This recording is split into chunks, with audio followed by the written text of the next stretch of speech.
부활과 영생을 믿습니다. 아멘. 오늘 우리가 함께 나눌 하나님 말씀은 누가복음 10장 25절에서 37절까지 말씀입니다. 누가복음 10장 25절에서 37절까지의 말씀 제가 읽도록 하겠습니다. 여러분들 눈으로 같이 또는 목소리 내서 우리 같이 한 목소리로 읽도록 하겠습니다.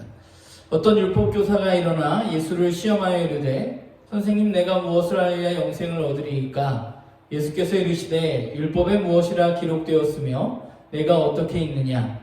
대답하여 이르되 내 마음을 다하며 목숨을 다하며 힘을 다하며 뜻을 다하여 주 너의 하나님을 사랑하고 또한 내 이웃을 내 자신과 같이 사랑하라 하였나이다. 예수께서 이르시되 내 대답이 옳도다. 이를 행하라. 그러면 살리라 하시니 그 사람이 자기를 옳게 보이려고 예수께 여짜오되 그러면 내 이웃이 누구이니까? 예수께서 대답하여 이르시되 어떤 사람이 예루살렘에서 여리고로 내려가다가 강도를 만나매 강도들이 그 옷을 벗기고 때려 거의 죽은 것을 버리고 갔더라.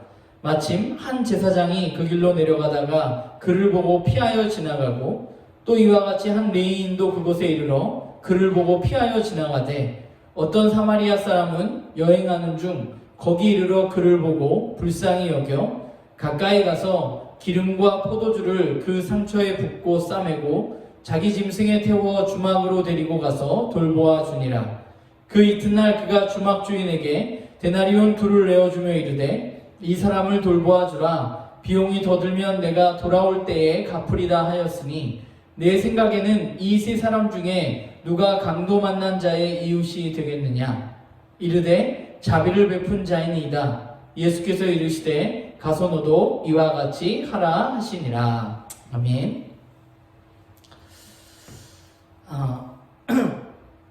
최근에 초대교회에 대해서 몇 가지 책들을 읽으면서 초대교회에 대해서 공부하고 있습니다. 그 중에 종교적인 입장이 아니라 미국의 사회학자인 로드니 스타크라는 사람이 쓴 기독교의 발음이라는 책을 최근에 보았는데 그 책을 보면 저자는 인류 역사와 전염병은 전염병이 종교와 굉장히 밀접한 관계를 가지고 있다고 이야기하고 있습니다. 특별히 초대 기독교, 초대교회는 전염병, 즉 역병과 매우 밀접한 관계를 가지고 있다는 것입니다. 그러면서 그 학자가 주장하는 것은 2세기와 4세기에 두 번의 역병이 있었는데 그 전염병 이후에 기존의 종교들은 쇠퇴하고 기독교가 부흥하게 되는 그런 일이 벌어졌다고 그 책에서 이야기하고 있습니다. 그는 2세기와 4세기의 두 번의 큰 역병 이후에 원래 중심이었던 종교가 쇠퇴한 이유에 대해서 이렇게 분석하고 있는데 그 이유는 뭐냐면 첫 번째는 종교가 왜 재앙이 일어났는가에 대한 흡족한 해명을 제공해주지 못했다는 것이고 두 번째는 종교가 재앙 앞에서 무의미하다는 인상을 사람들에게 심어주었기 때문이라고 분석하고 있습니다. 사실 당시의 이교도들은 이 문제에 대해서, 이 역병에 대해서 어떠한 대답도 하지 못했습니다. 심지어 당시에 유행했던 소피스트 철학자들도 마찬가지였습니다.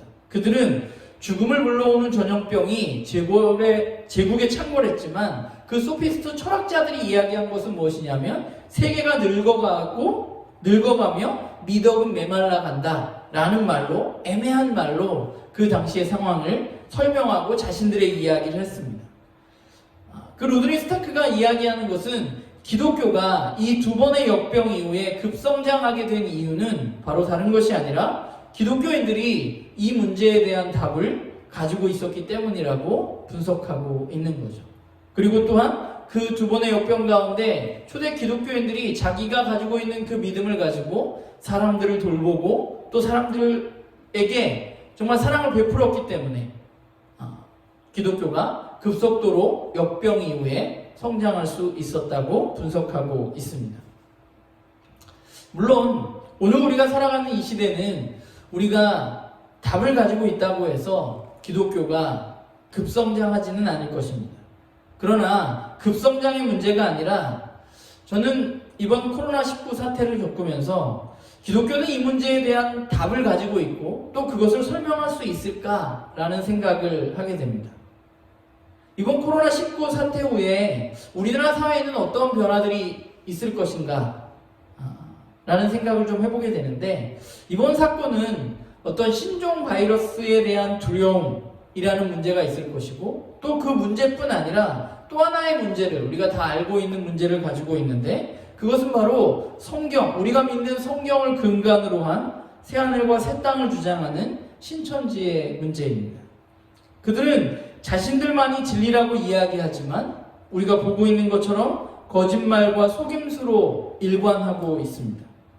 아마도 신천지가 정직하게 초기 대응을 했다면, 정확한 동선이나 명단을 올바로 제출했다면 이번 사태는 어쩌면 이렇게까지 커지지 않았을 수도 있습니다. 원래 신천지는 교회에 있어서 굉장히 큰 골칫거리였습니다. 그런데 이제 이번 사태를 통해서 그 신천지는 전 국민을 분노하게 만들고 있습니다. 물론 우리는 그들을 사이비로 취급하지만, 그리고 세상도 이제는 어느 정도 그것에 대해서 알게 되었지만, 사실 문제는 그렇게 간단하지 않습니다. 종교라는 것이 사회에 큰 악영향을 지금 현재 우리나라 사회에 미치고 있기 때문입니다. 종교학자들이나 또 여러 목사님들과 이야기해보면 아마 이 사건 이후에 대한민국은 사람들이 종교로부터 급속하게 떠나는 탈종교 현상이 일어날 것이라는 이야기를 많이 하고, 또 저도 더 거기에 일정 부분 동의합니다. 결국 종교가 이 사회에 어떠한 대답도 할 수 없고, 아니 오히려 해를 끼치는 집단이라고 이미 사람들은 생각하고 있는지도 모릅니다. 현재도 기독교에 대한 비판적인 의식을 가지고 있는 이 사회가 이 사건을 계기로 더더욱 기독교에 대한 비판적인 인식을 갖게 될 것이라는 생각을 하게 됩니다. 그런 일이 우리에게 앞으로 다가올지 모르는데, 이러한 상황 속에서 저는 저와 우리 나눔교회 가족들에게 좀 오늘 이런 질문을 한번 던져보고 싶어요. 이제 우리는 정말 이 세상 사람들, 그들의 좋은 이웃이 될 수 있을 것인가 하는 것입니다. 신천지는 사람들에게 좋은 이웃인 척 했습니다. 그들은 사람들의 이야기를 들어주었고 또 좋은 친구인 것 같았습니다. 그들의 이야기를 들어주고 좋은 친구인 척한 것은 이유는 하나죠. 오로지 자신의 상급을 위한, 포교를 위한 것이었습니다. 그런데 잘 생각해보면 우리도 별반 다르지 않습니다.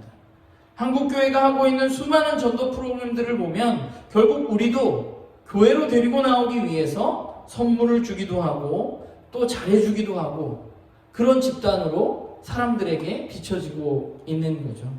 사람들이 보기에 우리도 똑같은 사람일 수도 있습니다. 이제 우리는 진짜 그들의 이웃이 되어주고 또 그들의 친구가 되어주기 더 힘들어진 상황 가운데 놓이게 되었습니다. 어쩌면 앞으로 우리 사회에서 우리의 진심 어린 친절을 사람들은 이상한 눈으로 바라볼 수도 있는 거죠. 우리의 모습도 어떤 포교의 수단으로 비추어질 확률이 매우 높아졌습니다. 그러면 이제 우리는 어떻게 해야 할까 하는 생각을 사실 지난 한 몇 주간 해보았던 것 같아요. 오늘 우리가 읽은 본문은 잘 알고 있는 선한 사마리아인에 대한 이야기입니다. 내용은 이런 거죠. 한 율법학자가, 율법교사가 예수님을 찾아왔습니다. 기록된 대로 그는 예수님을 시험하기 위해서 예수님께 물었습니다. 선생님, 내가 무엇을 해야 영생을 얻을 수 있습니까? 라고 물었죠. 그러자 예수님은 율법에 그러면 뭐라고 기록되어 있느냐? 라고 되물었고, 그러자 율법교사는 진심을 다해서 하나님을 사랑하고 또 내 이웃을 내 몸과 같이 사랑하라는 말, 즉 하나님 사랑과 이웃 사랑으로 율법을 요약했습니다. 그러자 예수님도 그 대답이 맞다고 말씀하셨습니다.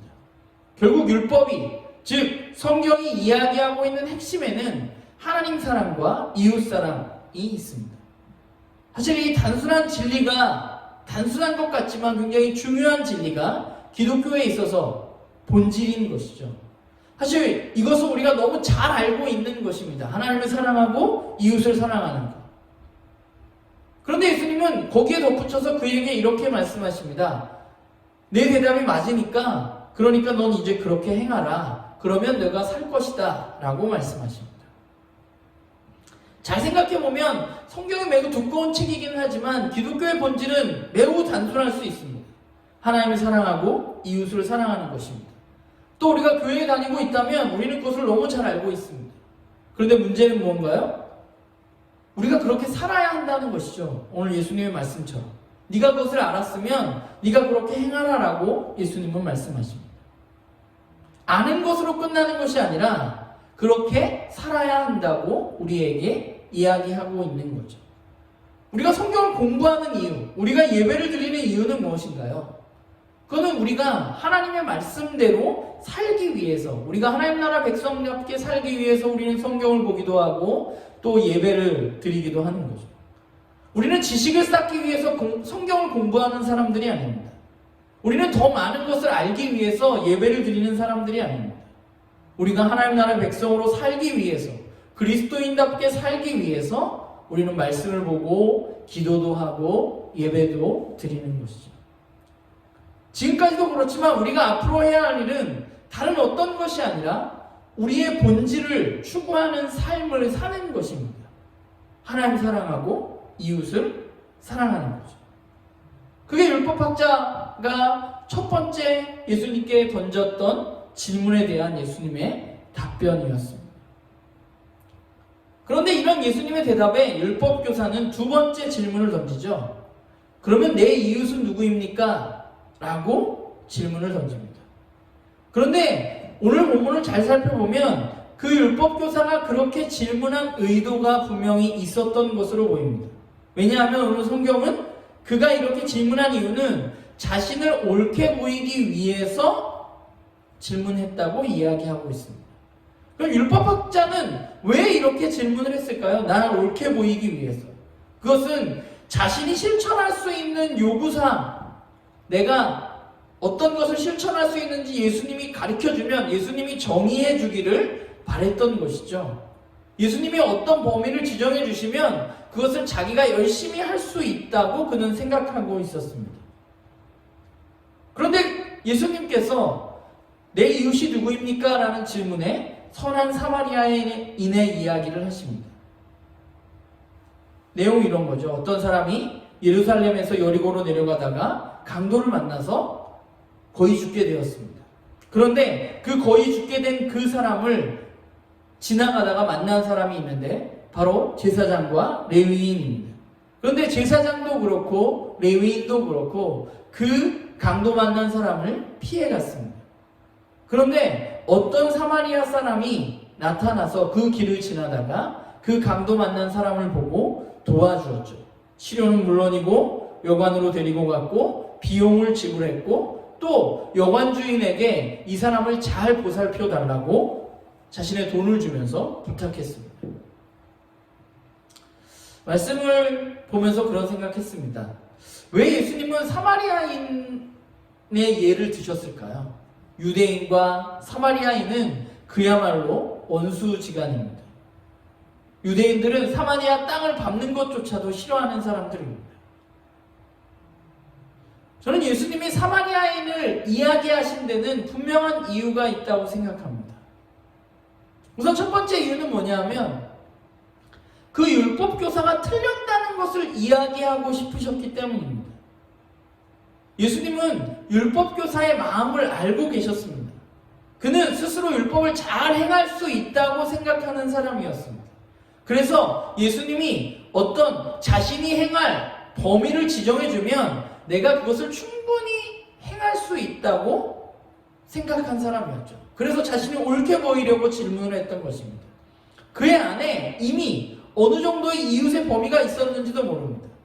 그런데 주님은 오늘 그 율법교사에게 이야기하시면서 그 율법교사가 가지고 있었던 생각을 뒤집어 버리시는 거죠. 구약 성경의 규율들을 살펴보면 또 그중 많은 것들은 우리가 지킬 수 있는 것이라고 생각을 하게 됩니다. 또 지키고 있다고 생각합니다. 하지만 그 구체적인 규율들 이면에 가지고 있는 율법의 원리와 또 하나님이 원래 이스라엘 민족에게 주신 원래 율법이 추구하는 삶이 어떤 것인지 알게 되면 우리는 그것에 우리가 훨씬 못 미친다는 사실, 내가 그것을 정말 지킬 수 없다는 사실을 우리는 깨닫게 되는 것이죠. 예수님은 이 사마리아인의 얘기를 하시면서 하나님이 요구하시는 참된 사랑이 무엇인지를 그 율법교사에게 보여주심으로 말미암아서 그 율법교사로 하여금 자신의 부족함을 깨닫게 하고 싶으셨던 것입니다. 예수님의 목적은 스스로 나는 열심히 살고 있고 난 율법을 잘 지키고 있어 라고 생각했던, 스스로 영적인 부자라고 생각했던 그 율법교사가 사실은 영적으로 풍성한 사람이 아니라 그 사람이 얼마나 영적인 파산 상태였는지를 보여주고 싶으셨던 것입니다. 예수님은 율법이 요구하는 온전한 의, 원래 그 율법이 왜 주어졌는지, 이웃사랑이란 무엇인지, 하나님의 의도는 무엇인지를 그에게 보여주심으로 말미암아서 그가 무엇을 깨닫기를 원하셨냐면 그가 스스로 나는 그 율법을 온전히 지킬 수 없는 연약한 존재라는 사실, 나는 정말 죄인이구나 라는 사실을 깨닫게 하시기 위해서 사마리아인의 이야기를 하신 것입니다. 자신이 진 빚을 자기가 갚을 수 없다고 인정하는 것이 그에게 필요했습니다. 예수님의 진정한 목표는 무엇이었냐면 그 율법교사가 자신의 가난함을 진정으로 깨닫고 내가 스스로 할 수 없는 것을 깨달아서 하나님의 은혜 가운데 있는 그 영적 풍성함을 찾게 되기를 주님은 원하셨던 거죠. 우리는 자칫 선한 사마리아인의 비율, 이 말씀을 보면서 우리가 이것을 좀 잘못 읽으면 우리는 어떤 도덕주의적인 함정에 빠질 수 있습니다. 예수님은 분명히 선한 사마리아인의 모범을 따르라고 권면하고 계시지만 예수님이 이야기하고 싶으신 것은 그를 흉내내면 우리가 구원을 받을 수 있어 영생을 받을 수 있다고 이야기하는 것이 아니라 오히려 하나님이 요구하시는 사랑으로 우리를 겸손하게 만드시고 우리가 하나님이 주시는 사랑을 기꺼이 받아들이는 사람이 되기를 원하시는 거죠. 말씀을 보면서 그런 생각을 하게 됩니다. 우리도 때로는 그 율법교사와 같다는 생각을 하게 됩니다. 내가 무언가 할 수 있다고 생각합니다. 그래서 하나님이 어떤 특정한 범위를 지정해 주시면 내가 그것을 잘 행할 수 있다고 생각하는 것이죠. 그래서 우리 하나님께 때때로 이렇게 말합니다. 하나님, 내가 이거 하면 되나요? 내가 저거 하면 되나요? 하나님, 제가 이것도 했잖아요. 제가 이렇게 하고 있습니다. 라고 이야기하죠. 그런데 주님이 원하시는 것은 그것이 아닙니다. 하나님이 우리에게 원하시는 것은 우리가 무엇을 잘할 수 있다는 것을 보여주는 것이 아니라 하나님 우리에게 진정으로 원하는 것은 우리 스스로 내 의지로 내 이성으로 아무것도 할 수 없는 죄인이라는 사실을 인정하는 것, 그것이 하나님 우리에게 가장 먼저 원하시는 것입니다. 우리가 하나님 앞에 정말 가난하고 영적인 파산 상태임을 아는 것, 그것을 하나님이 우리에게 원하시는 거죠. 마태복음 5장 3절에 보면 우리가 잘 알고 있는 산상수훈을 시작하시면서 예수님이 이렇게 이야기하십니다. 심령이 가난한 자는 복이 있나니 천국이 그들의 것이며. 그런데 메시지 성경을 보면 유진 피터스 목사님이 이 마태복음 5장 3절을 이렇게 쓰셨습니다. 벼랑 끝에 서 있는 너희는 복이 있다. 너희가 작아질수록 하나님과 그분의 다스림은 커진다. 라고 이야기하고 있습니다. 우리 스스로 무언가 할 수 있는 것이 아닙니다. 우리는 할 수 없는 사람들입니다. 우리가 깨달아야 할 것은 가장 먼저 우리에게 필요한 것은 바로 그것입니다. 내 스스로 할 수 없기 때문에 우리에게 예수 그리스도 하나님의 은혜가 필요한 것이고 우리는 그분 안에 거해야 하는 것이죠. 그게 주님이 이 비유에서 이야기하시고 싶은 첫 번째 메시지입니다. 그리고 또 하나, 우리가 이 사마리아인의 비유에서 잊지 말아야 할 매우 중요한 한 가지가 있습니다. 그것은 무엇이냐면 이 비유는 분명히 강도당한 사람을 우연히 만난 사마리아인이 이웃사랑을 어떻게 하고 있는지 우리에게 이야기하고 있습니다. 그는 원수 같은 그 사람에게 신체적으로 또 경제적으로 그의 필요를 채워주었습니다. 그래서 율법교사도 그 행위를 본 후에 37절에 보면 그 사람이 자비를 베푼 그 사람이 진짜 이웃이라고 이야기하는 것입니다. 이 이야기는 우리에게 우리가 이웃을 향한 그리스도인의 사랑은 어떤 것이어야 하는지에 대해서 우리에게 이야기해주고 있습니다. 우리는 가끔 오해하는 것이 있습니다. 그리스도인들은 어렵고 힘들고 아픈 그런 이웃들을 돌봐야 하는 사람인 것은 우리 모두 다 알고 있습니다.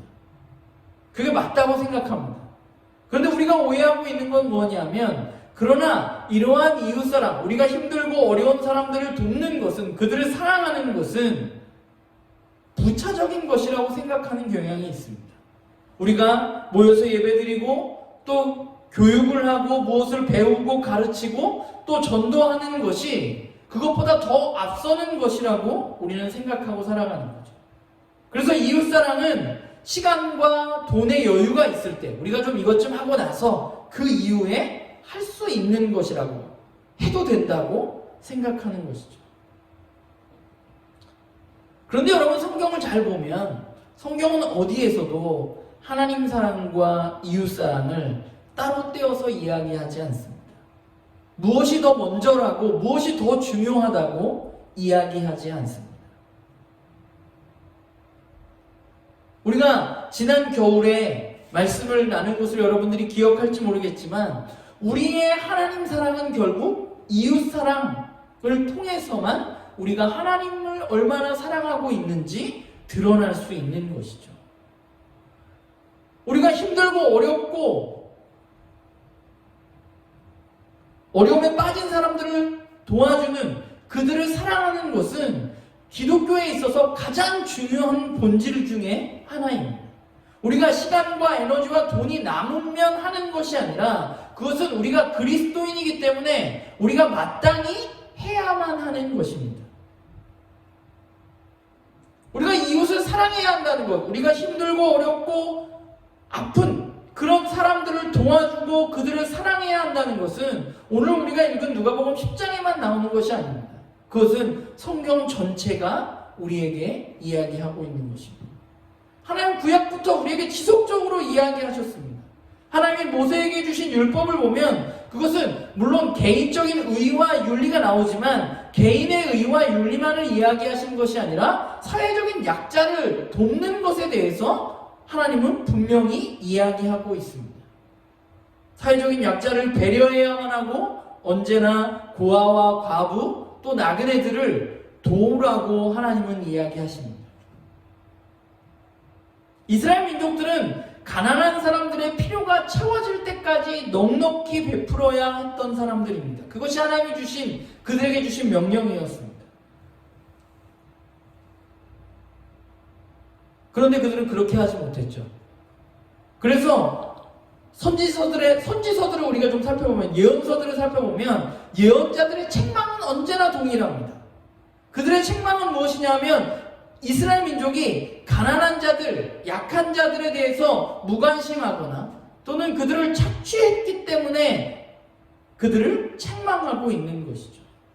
그들이 예배를 드리지 않아서 그들을 책망하는 것이 아닙니다. 예언자들은 사회적 약자들이 어려움을 돌보지 않는 것에 대해서 책망하고 있고, 또 그들을 돌보지 않는 것에 대해서 우상숭배만큼이나 역겨운 죄라고 이스라엘 사람들에게 이야기하고 있는 것이죠. 구약뿐만 아닙니다. 예수님의 가르침도 마찬가지죠. 예수님이 첫 번째 하신 설교는 이사야 61장의 말씀을 가지고 예수님은 이야기하셨습니다. 예수님은 자신이 메시아임을 증명하기 위해서 가장 먼저 이야기하신 것은 무엇이냐면, 가난한 자들에게 복음이 선포된다고, 복음이 전파된다고 말씀하셨습니다. 또한 우리가 잘 아는 것처럼 그분은 죄인의 친구였고 또 그들과 함께하는 분이었습니다. 서신서들도 마찬가지입니다. 바울 서신을 비롯해서 히브리서, 야고보서, 요한일서 등등 우리가 성경을 살펴보면 언제나 성경은 우리에게 하나님을 사랑하는 것, 이웃을 사랑하는 것에 대해서 이야기합니다. 요한일서 3장 14절에 이런 말씀이 나옵니다. 우리는 형제를 사랑함으로 사망에서 옮겨 생명으로 들어간 줄을 알거니와 사랑하지 않는 자는 사망에 머물러 있느니라 라고 말합니다. 우리가 예수님을 믿는다는 것, 그분 안에 거한다는 것은 우리는 이제 사망으로부터 생명으로 옮겨졌다는 것입니다. 우리는 예수 그리스도 안에서 새롭게 되어진 새로운 피조물들입니다. 사망에서 생명으로 옮겨진 사람은 어떤 사람들이냐? 새로운 피조물인 우리는 어떤 사람들이냐? 바로 하나님을 사랑하고 이웃을 사랑하는 것이죠. 이웃을 사랑하는 것이 부차적인 것이 아니라 여유가 생겨서 하는 것이 아니라 그것은 우리가 그리스도인이기 때문에 우리가 생명 안에 머물러 있기 때문에 그렇기 때문에 우리는 사랑해야만 하는 사람들입니다. 그것을 가장 잘 보여주었던 것이 초대교회 교인들이었습니다. 그들은 역병 가운데 어떠했나요? 사람들이 가족들도 버리고 정치 지도자들도 사람들을 버리고 도망갈 때 초대교회 사람들은 그들 곁에서 그들을 도와주었습니다. 어느 누구보다 사랑하는 사람들이었습니다. 어느 누구보다 사랑하는 사람들이 그리스도인이고 어느 누구보다 사랑하는 사람들이 예수 그리스도 안에 머물러 있는 사람입니다. 그러면 이제 우리는 사랑해야 하는데 우리는 어디서부터 시작해야 할까라는 생각을 해봅니다.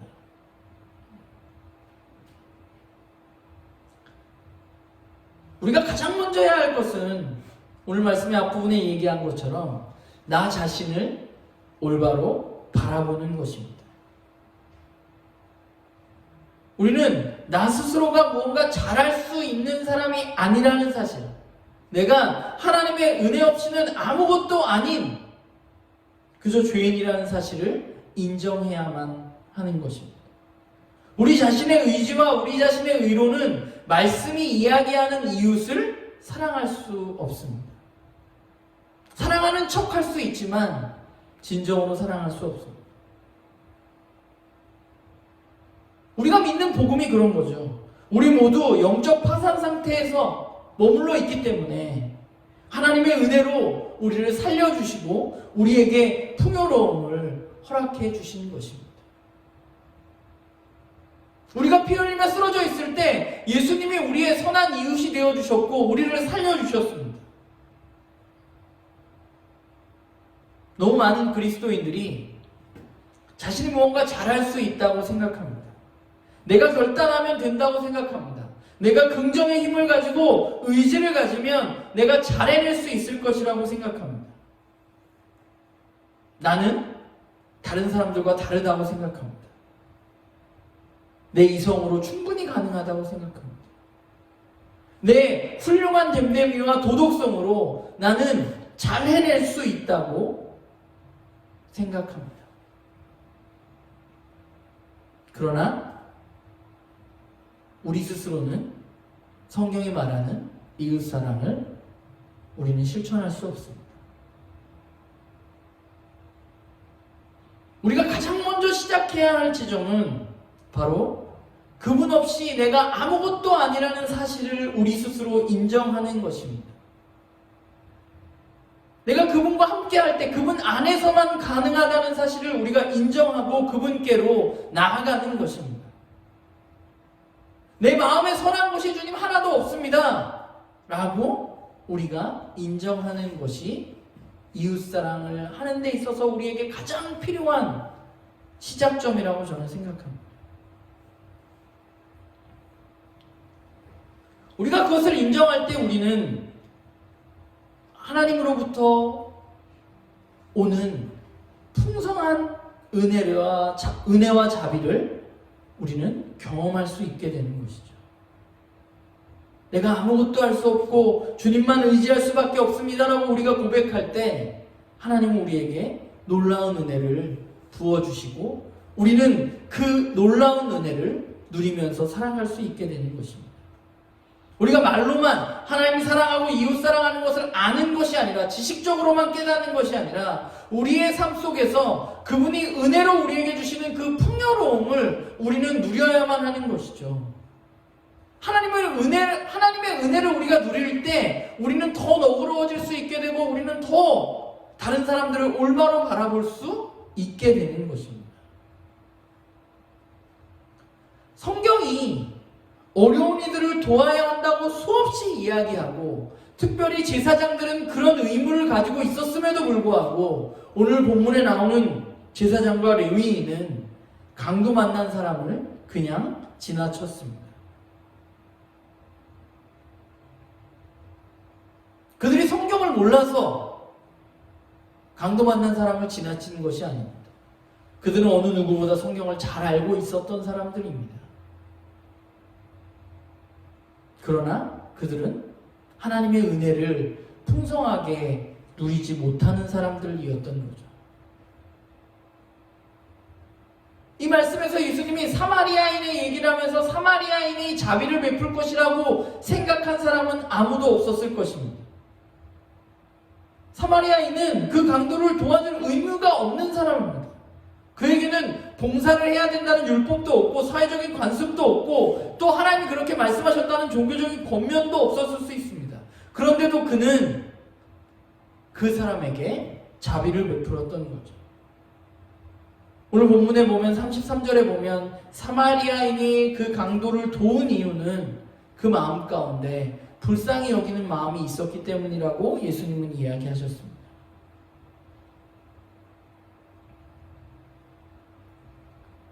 내가 온전히 죄인인 것을 깨달았을 때 우리는 다른 사람, 내가 아무것도 할 수 없다는 것을 우리가 온전히 인정할 때 그때 우리는 나와 같은 사람들을 바라보고 그들을 불쌍히 여길 수 있는 것입니다. 예수님은 오늘 우리에게 이 이야기를 너희가 들은 것처럼 너도 그렇게 행하라 라고 명령하십니다. 우리는 그 명령을 따라서 이웃을 사랑해야만 하는 사람들입니다. 그러나 여기서 또 한 가지 우리가 생각해야 할 것은 우리는 명령 때문에 예수님이 그렇게 하라고 하셨기 때문에 이웃을 사랑할 수 있는 사람이 아닙니다. 우리가 이웃을 사랑할 수 있는 것은 명령 때문이 아니라 사실은 그분의 은혜에 대한, 그분의 자비에 대한 우리의 반응에서 흘러나와야 하는 것이죠. 그리스도인의 이웃사랑은 하나님의 은혜를 경험한 것에서 비롯된 자발적인 그런 사랑이어야만 하는 것입니다. 예배는 우리가 잘 아는 것처럼 하나님이 우리에게 베풀어 주신 것에 대한 우리의 반응입니다. 우리가 그분의 은혜를 기억한다면 내가 정말 죽을 수밖에 없는 죄인인 것을 기억하고 내가 아무것도 할 수 없는 것을 기억해서 그분께로 나아가서 그분의 은혜를 우리가 누리게 되었다면 그분의 놀라운 선물을 우리가 받았다면 우리는 그것에 대해서 온전히 반응해야 하고 그 반응은 결국 하나님 사랑과 이웃 사랑으로 나타나지게 되는 것이죠. 결국 우리들의 이웃 사랑이 우리들의 예배인 것입니다. 바라기는 나눔교회 식구들이 저는 그 풍성이 주님이 주시는 그 풍성한 은혜를 경험하기를 간절히 소망합니다. 우리가 그것을 경험하지 못하면 우리는 이웃을 사랑할 수 없습니다. 우리는 그분으로부터 오시는 그 풍성한 은혜를 누리지 못하면 이 사태가 끝나도 우리가 이웃을 사랑하는 척 할 수는 있으나 우리는 성경이 말하는 진심 어린 이웃 사랑을 행할 수 없을지도 모릅니다. 바라기는 나눔교회 식구들이 그 이웃 사랑을 실천하는 그런 우리들이 됐으면 좋겠고 더불어서 그것을 위해서 나 자신을 바라보고 또 하나님 주시는 은혜를 우리가 우리의 삶 가운데 또 우리의 마음 가운데 그분의 은혜를 충분히 누리시고 풍성히 누리시는 그런 나눔교회 식구들이 되기를 주님의 이름으로 부탁을 드립니다. 이 시간 우리가 찬양을 하나 좀 하고 기도하는 시간을 잠깐 가졌으면 좋겠습니다.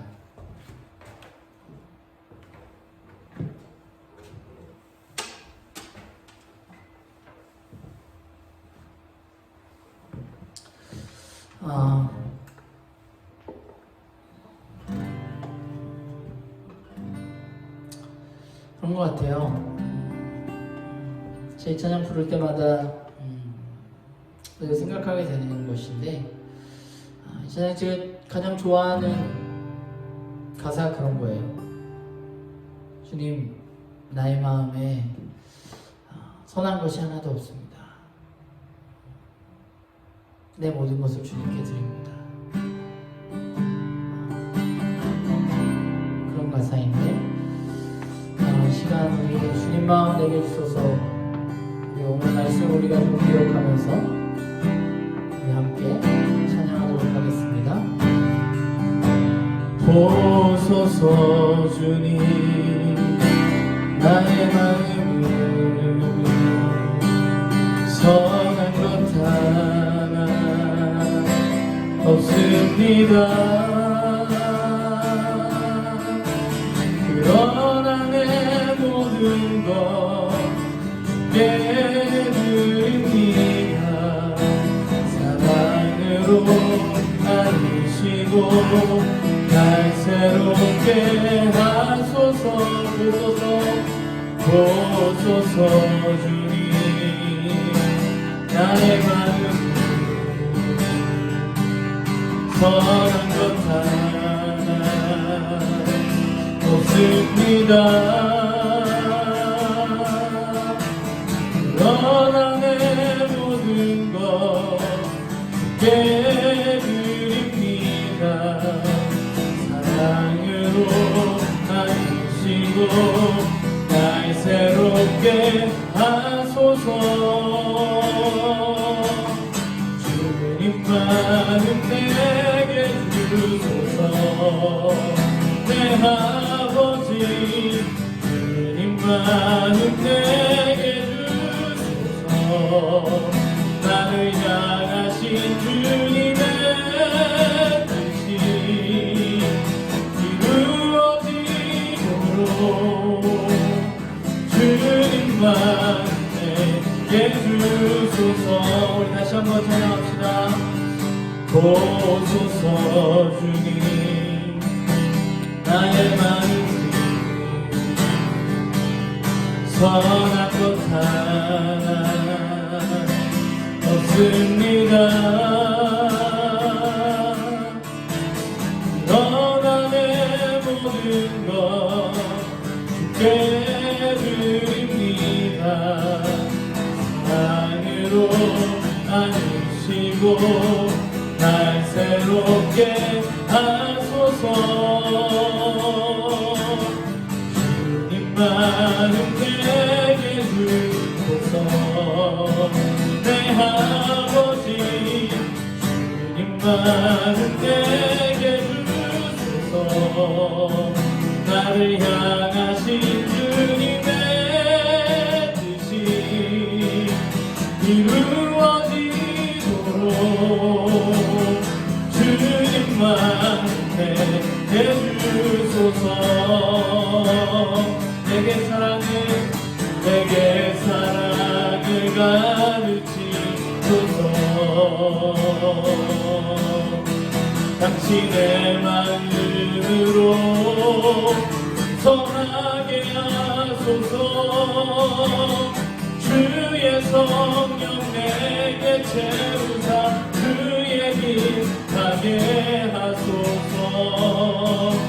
주님 당신 마음 주소서.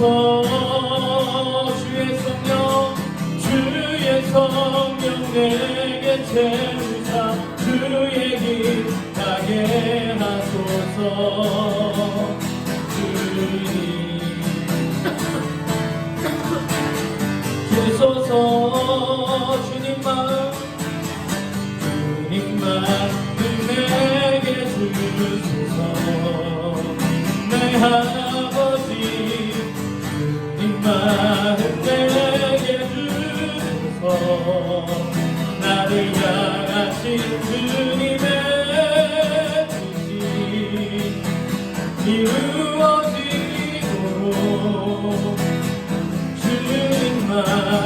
내게 주소서. 주님 마음 내게 주소서. 내 아버지 주님 마음 내게 주소서. 나를 향하신 주님의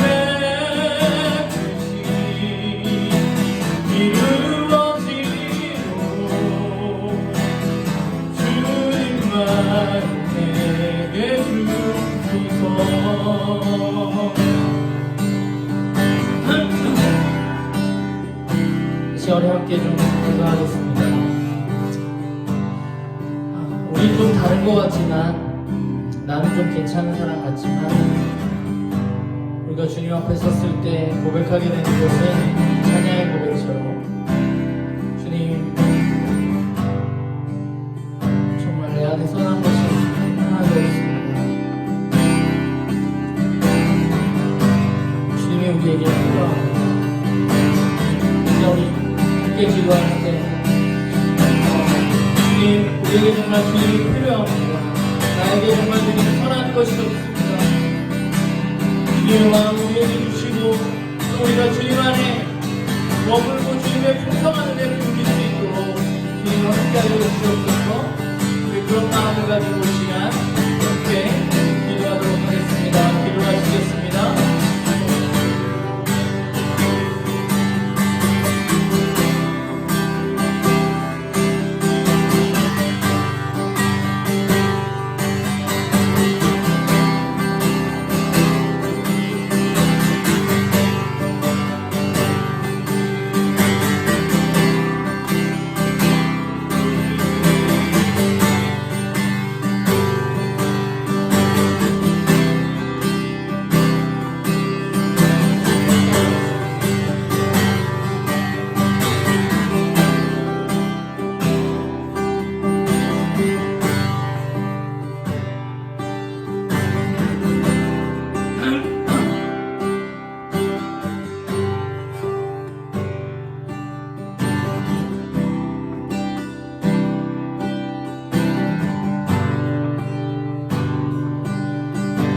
시간 우리 한 가지 좀 우리가 같이 기도했으면 하는 기도 제목이 있어서 함께 나누고 같이 좀 기도하도록 하겠습니다. 시간에 우리 민우 집사님, 효진 집사님 가정을 위해서 이 시간으로 좀 함께 기도했으면 좋겠습니다. 우리가 상황을 너무나 잘 이제 다 알고 계시는데, 우리 이번 주에 우리 아버님 수술이 정말 잘 맞춰질 수 있도록 수술을 진행하는 의사의 손과 또 모든 것의 주관자 되시는 하나님께서 이 모든 일을 주관하여 주시옵소서.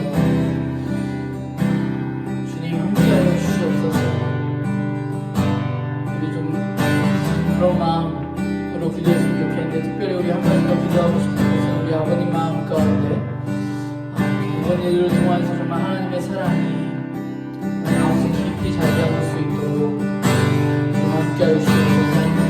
정말 육체가 치유될 뿐만 아니라 또한 아버님 마음 가운데 정말 하나님의 사랑이 그들이 자리 잡을 수 있도록 인도하여 주시옵소서. 우리 그런 마음을 가지고 우리 목사님 가정을 위해서 특별히 우리 교회의 수술을 앞두신 우리 아버님을 위해서 시간에 우리 함께 시간을 기도하도록 하겠습니다. 기도하시겠습니다.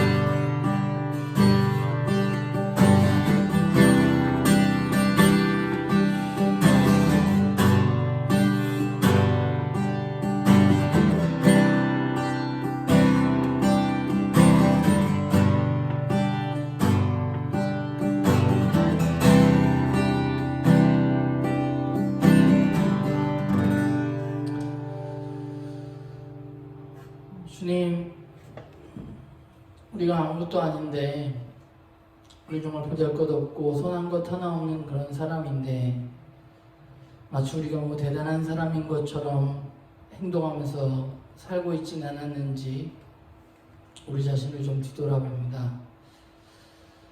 하나님, 우리가 누군가를 사랑하기 위해서는 우리 스스로 할 수 있는 것이 아니라 하나님 우리에게 주신 은혜를 우리가 깊이 경험할 때 우리가 누군가를 진심으로 사랑할 수 있다는 것을 우리가 다시 한번 생각하게 됩니다. 하나님, 우리가 하나님의 은혜를 깊이 경험하는, 하나님 우리에게 주신 그 놀라운 사랑을 깊이 누리는 그런 우리 나눔교회 식구들이 될 수 있도록 도와주시고, 우리가 먼저 하나님의 은혜로 충만해질 수 있도록, 그 하나님의 사랑으로 우리의 마음과 삶이 충만해질 수 있도록 주님 인도하여 주시옵소서. 특별히 이 시간 우리가 효진 집사님 가정을 위해서 기도했습니다. 하나님, 이제 이번 주에 수술을 앞두고 계신 우리 효진 집사님 아버님 가운데 함께 해주셔서 모든 것의 주관자 되시고 주인 되신 하나님께서 모든 것들을 주관하여 주시고 의사의 손길을 붙들어 주셔서 수술이 잘 마무리되어지고 정말 그리스도 안에서 질병이 치유되는 역사가 일어날 수 있도록 주님 인도하여 주시옵소서. 더불어서 하나님, 우리 아버님 마음 가운데 이번 일들을 통하여서 하나님의 깊은 사랑이 그 마음 가운데 충만할 수 있도록 주님 인도하여 주시고, 또 아버님을 위해서 기도하는 가족들과 특별히 또 항암을 받고 계신 우리 어머님 가운데도 함께 해주셔서 정말 우리가 말로 표현할 수 없는 그런 어려운 상황들이지만 그럼에도 불구하고 우리가 하늘 소망을 바라보고 기도하고 끝까지 잘 견뎌나갈 수 있도록 도와주시고, 특별히 간호하는 우리 효진 집사님 가정 가운데에도 주님 인도하여 주시고 새 힘을 더하여 주시옵소서. 감사드리며 예수님의 이름으로 기도했습니다. 아멘. 광고를 하고 축도하겠습니다. 네. 우선 계속 나누는 거지만 코로나 사태 잘 마무리될 수 있도록 먼저 기도해 주시고, 제가 카톡방에 나누었는데 우리가 오늘 이웃사랑에 대한 이야기를 좀 나누었는데, 특별히 이번 주 헌금은 우리가 모여서 헌금을 낼 수 없어서 온라인으로 하지만 이번 주 헌금은 우리 대구 경북에 있는 어려움을 당한 이웃들을 좀 돕는 일에 쓰려고 합니다. 사실 이게 어떤 단체를 통해서 기부하면 그런 방법도 있겠지만 시간이 너무 오래 걸리고 그런 부분들이 있어서 특별히 하나복 네트워크에서 연결되어져서 우리 대구 경북에 있는 하나복 그 교회들을 통하여서 그 교회 주변에 있는 이웃들에게 잘 전달해서 우리의 이웃사랑을 좀 보여주는 계기가 됐으면 좋겠습니다. 그리고 아까 기도 제목 나누었는데요. 우리 효진 집사님 가정 아버님 수술 잘 마무리되어질 수 있도록 여러분들 이번 한 주 좀 지속적으로 특별히 기도해 주시기 부탁을 드리고, 또 하나는 우리 현민 집사님이 열심히 훈련받고 있는데 지난주에 연락이 왔어요. 그래서 특전사로 이제 분류가 되어져서 한 2, 3주 후면 자대 배치가 이제 어디로 가게 될지를 알게 되는데, 현민 집사님 기도 제목 중에 그런 게 있었습니다. 우리가 좀 가까운 곳으로 와서 나눔교회에서 함께 우리가 계속적으로 신앙생활 할 수 있도록을 위해서 기도해 달라고 이야기했는데 우리 나눔교회 식구들 함께 기도해 주셨으면 좋겠고, 네, 그렇습니다. 그리고 이번 주 생일, 네, 월요일날 우리 보은 집사님 이번 주 생일입니다. 여러분들 많이 축하해 주시고 그랬으면 좋겠습니다. 네, 이 시간 우리 축도하고 예배 마치겠습니다. 이제는 성부, 성자, 성령 삼위 하나님의 은혜와 또 사랑과 교통하심이 우리 나눔교회 식구들 한 사람 한 사람 머리 위에 또 가정 위에 지금부터 영원토록 함께하여 주시기를 간절히 축복하고 기도하옵나이다. 아멘.